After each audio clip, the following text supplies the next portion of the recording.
Hello everybody, it's Della from The Beauty of Play, and this video is going to be a little different than the ones that I usually do. I have some very exciting news, at least it's very exciting to me. This summer, fingers crossed, I will be getting my first hive of bees. A few weeks ago, I went to visit my friend Erica, who has the hive that we are hopefully going to split, and we opened up her hive and added a new brood box to it, and I'm going to share that experience with you here. Doing it 8.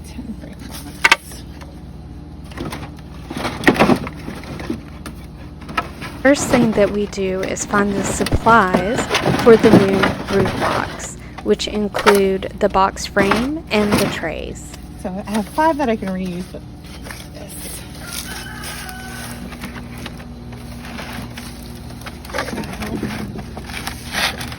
And so I buy mine where I just assemble them with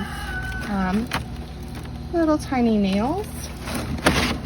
Just because it's easy, it's a very simple thing to do. So you build these, and they come in 4 pieces, 2 sides and a top and bottom. And then you can nail or staple them together, and then these really should be clean before I use them.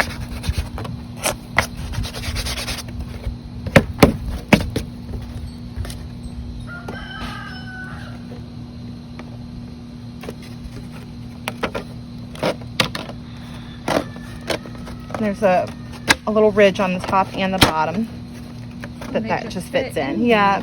Nice. I have enough extra materials right now to rebuild this one and then do my split without having to buy anything new. So you see the yellow ones? Those are better for honey trays. And then for the brood box, because I'm adding another brood box, the black is better. I don't know who found that out at what point in time. That's the last one. So I've got 1, 2, 3, 4, 5. Yeah. After we have gathered the supplies, Erica prepares the smoker. The smoke that we use around the hives helps to keep them calm as we add the brood box. No, we don't have any skit. Okay. So I'm just getting it started. And because it burns from the bottom, you want the fire to be in the bottom, really. I like to make sure this is going really good before I ever start. So I'll just give it a couple. And every now and then I'll do that again. After we have all of our supplies and the smoker is ready, we head over to the hive. But I never did that. So I ended up taking a correspondence course through University of Florida. And so I'm learning about bees as I go, even though I already have a hive. This is the point that we put on our protective gear. So this just keeps your sleeve down, but it helps keep your sleeves down. My sleeves here in this case are not going to be real exposed.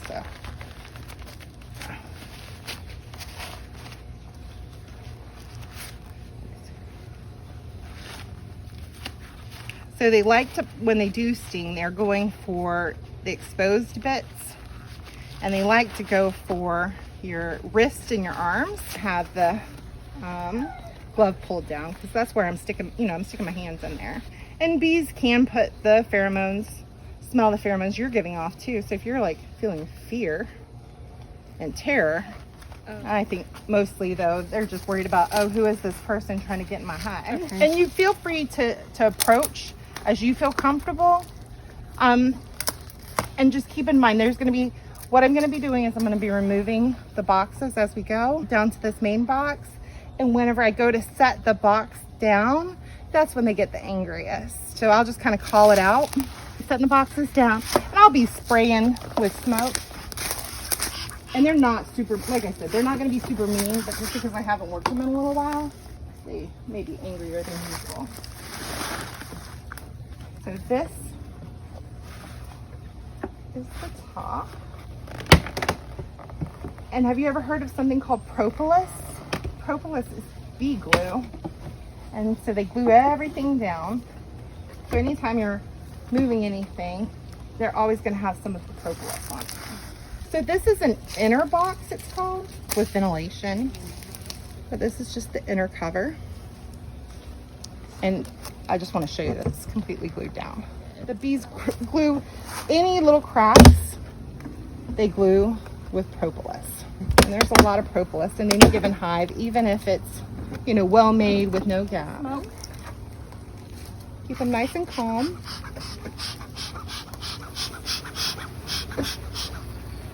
Doesn't really take a whole lot. There's not a ton of bees up there. So what I'm seeing right now is this is where their honey is. There's not a lot of honey. Now I left my queen excluder on here. A lot of people don't. A lot of people will take their queen excluder off.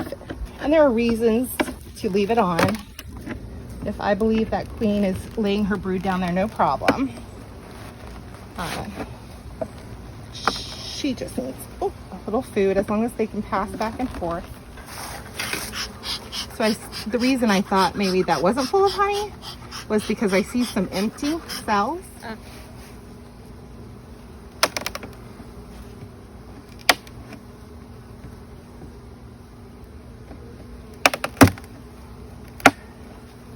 So each one is glued to the one next to it because they Glue everything.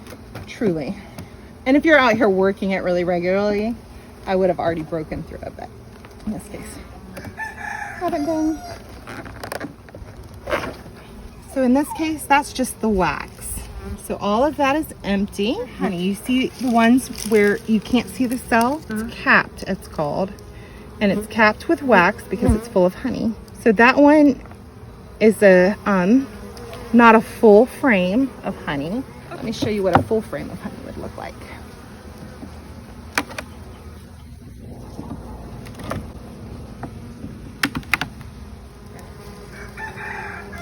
And then, so that's the one side. So that whole thing is full of honey. Later, we'll get us some honey out of here because there's a nice amount of honey. And there's plenty for them for the rest of the year for the spring flow.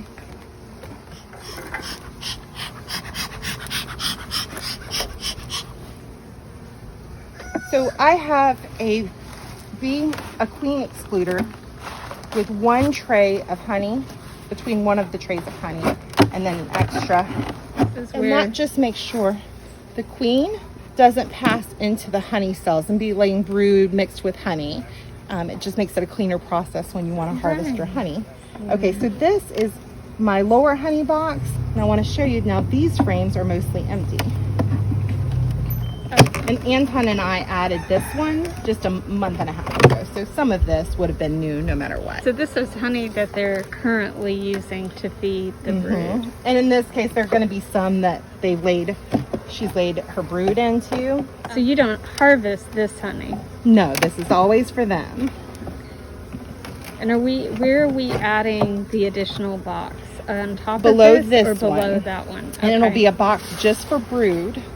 But he suggested I have two deeps for the hive body instead of a deep and a shallow. So I'm converting their hive body. I'm going to have to add honey back to this so that they have honey. I'm actually going to leave this whole frame, but I'll pull this when it's time to harvest honey. But I'm going to leave this below the queen excluder when we're done. You can use your smoke, get them to move too. So they go deeper when you are using your smoke. I think this hive is really sweet and gentle. Oh yeah, they are. Sometimes I will say, like, it helps to work them often. And when they have tons of honey in here, and you go to pulling frames of honey, and the hive is super healthy and super full of bees, not necessarily meaner. They just have more activity. Yeah, more guards to come at you if they wanted to. But for the most part, this is really. Well, no guards are really coming at it. So here along the entrance to the hive, you can see they're gathering. And this is just like, hey, you know, do we need to go on attack? What's going on? You know, is there a threat? I do see there's a lot more around us now. They're just kind of checking things out. And now we're going to take They're trusting, yeah. hopefully. Oh, look at those. Hello, ladies. And so there's a lot of activity in this bottom box. Yeah, obviously. Because Oh, are this you is where going to my go queen- through this box too? I want to pull one just to see if I can Okay. find the queen. Really, She could be in any of those. she could be in any of these. Usually she's in one of the frames on the outside because they're kind of working to either side, but it's so- completely full. Let's just see if I can easily find her. Just because that would be neat to be able to show you what the queen. Do you have yours marked? I know some people mark No, them. mine's not marked. That one's back in there. I'm just checking to make sure but there are larvae being laid. So I want to make sure that I have a healthy queen and that Okay. she is laying eggs in here, because it's possible I could have a queenless hive. And sometimes they have queen cells on the bottom of the hive, and that would tell us that she hasn't been doing, you know, they may have killed her, she may have died. The thing I find most fascinating, most everything we see in the hive this time of year, these are all females. There are no males in this hive. Once a year, when they're done with the males, they escort them to the hive body down there, kill them, and then toss them out. Oh, really? They kill them? Oh. Yeah. Wow, look at that. So there's some honey there, and there are some capped. Are there Larvae. any broods? There are brood here. And if you look closely, there are some brood that have not yet been capped in. They're definitely. You see those little more worms, the active. little larvae in the holes? If you look real closely, can you see larvae down there, like a little white worm? So Yeah. this is a pest. These are called hive beetles right here. Oh. Okay. And those are not supposed to be in there. I actually have some Will you have traps to for treat those. 'em? Yeah. Well, you don't Yeah. treat them Oh, with you- pesticide, but you have oil traps, and so we will pull some of the oil traps. I'm going to go ahead and start putting the hive back together. Okay.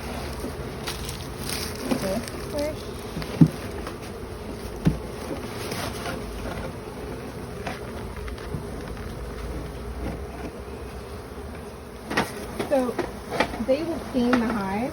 So even if I'm putting something in there that's not super clean, they will clean this off. It's not ideal. I mean, it's really nice. This is me having some lazy beekeeping habits there, but getting it done.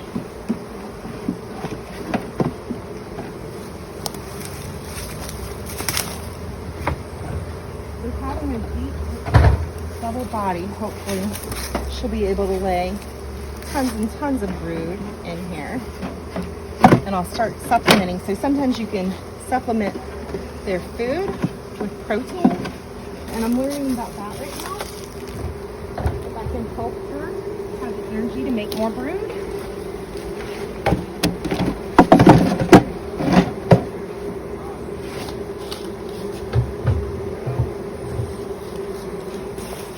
All of the nurse bees are down in these two bottom boxes, hopefully. And I never want to let my queen come up into my honey box. Although I would know it, it would just mean that my top box was full of eggs. The queen, we're not excluding the queen yet. This Nope. is the one that has the honey. This one has the honey in it, and it did have some brood cells in it, so she can go up as high as this.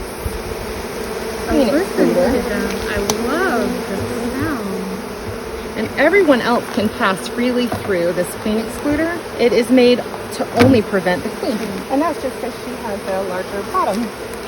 I tell you, this weighs a lot. Honey, how much is that? I don't know how much they weigh, but that's why I switched to the smaller size. Okay. And now, because I want to steal some honey for us, I come through and take a full tray.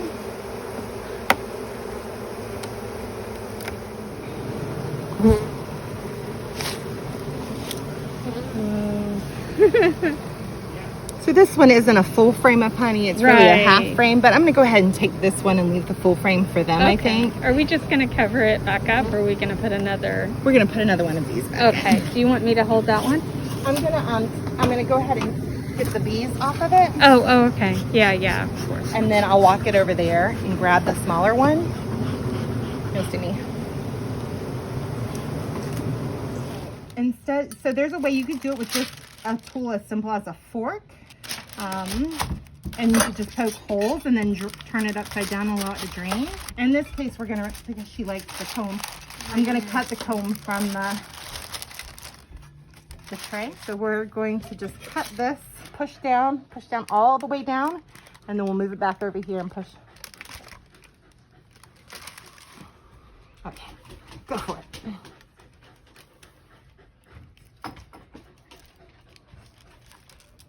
That's it? Yep. You'll feel the plastic. Good job. You can go ahead and kind of pry it out and we'll drop it down into, there we go, and keep going. Oh, look at that.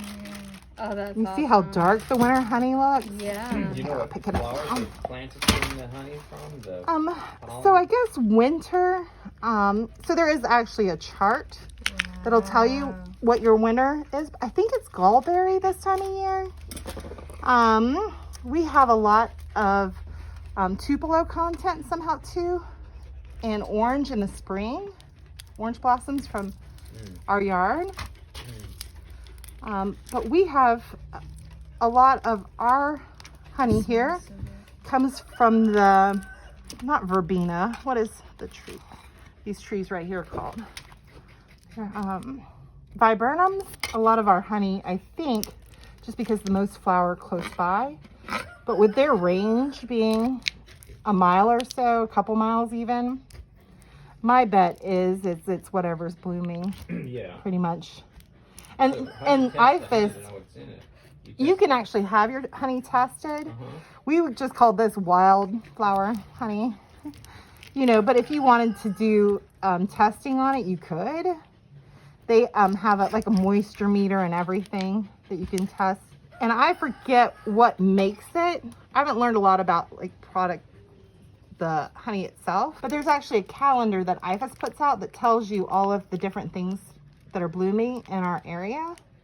And so you would know what your wildflower honey components were. I have it somewhere. I don't know if I have it printed out. But two, a lot of people will take their hives and go put it near the Tupelo trees just so that they could have a Tupelo content. So I have my hives inspected by the Department of Agriculture once a year. And he was telling me that he felt like my honey had a lot of Tupelo content. And it does not, so far, it has never crystallized as we have had it put up. But he seems to think that we have a good amount of Tupelo, and Anton does too. And he tested Anton's, he didn't test mine, but he tested Anton's, or I think it was Anton's, and Anton had high Tupelo content. So there's some tests that they're able to do to tell you what kind of honey it is. And that's the neat thing about Tupelo is it never crystallizes no matter what. Good job. You're going to put this back into the hive? Yep, just so that they can, they'll use the wax, they'll reuse the wax Nothing wasted. and the honey. Yep. The wax. Look at that. Look, it's coming up at the bottom. Wow, there's so much honey. Yeah, we got to get bees. When we get bees, we can also get water. I'm gonna go wash my hands again. Oh, So we can bottle up that. We're fostering a kitten now. Well, it's more of an adoption situation at this point. So one time, Ivy ran past me and I'm gonna give you whacked some my leg with her resistance. paw and Oh, just ran thank straight you. into her bedroom. a little resistance Give me a is always good. Yeah. Agreed. Mischievous. Tabby cats are known to be like little tricksters. And orange cats are known So the to be winter silly honey is dark and like that. really loving. Yeah, it has a very rich, deep flavor. Spring too. and summer, it's usually pretty light, like very golden. Uh-huh. But only in the winter does it look that amber color. How much do you want me to put in here? Fill it. No, fill it. Okay. We taking one tray like that, and we didn't even take a full tray. Uh-huh. That'll be enough for you to have some and for me to have some. And even It's if we so eat it much. often, It's so yes, rich. exactly. But really, one frame, you're getting a lot more honey than I think you would guess Yes. off of a single frame. This was a lot How long more does it than take what for these to I fill was a frame? thinking. Like, It's in the middle of spring, everything's blooming.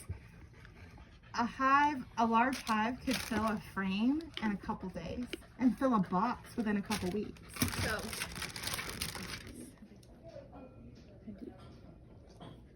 yeah, the arcade guys, the managers. like right about to leave. Oh, good idea. That So would this be is how we amazing do it. if I It could takes do a little something like while that. to kind of sieve itself through.